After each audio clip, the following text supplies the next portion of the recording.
I mean, the Bible loses all that he had ever worked for, including his kids and his flock and all that he had acquired in his lifetime.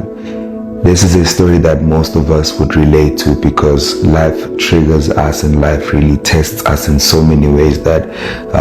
we tend to move forward. And whenever we kind of move forward, there would be something that really holds us and pushes us back to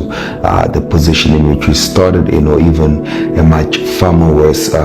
position and situation. And it is in the same light that this man comes and says, I know that God can do all things and that no purpose of his can be thwarted or rather stopped. So there is a lesson behind this story because this teaches us that sometimes we plan, but God decides. And that is such a crazy concept that we have to actually understand and realize that sometimes what we have planned in our hearts is not on the decision of God for our lives, and sometimes what we desire in our hearts is not on the plan of God for our lives. And this will then push us to understanding that it is always good to choose the will of God for our lives, because God says in his word that I know the plans I have for you, and these are plans not to harm you, these are plans not to kill you, these are plans not to torture you, not to torment you, even as the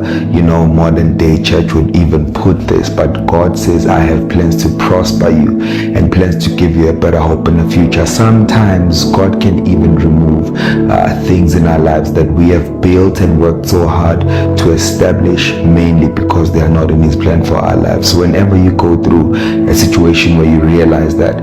what you've actually built for the longest time, be it relationships, friendships, assets, success, or anything of that regard, and you see yourself losing those things, understand that God is in the process of building something permanent and something of purpose in your life. And that is such a difficult lesson that all of us need to get to understand, and that's a very difficult place that we need to get to, a place of being able to trust and depend on the will of God for our lives as opposed to what we want to see for ourselves. And it is only then that we can get to say that for all things work together for good to them that love the Lord and are called to his purpose.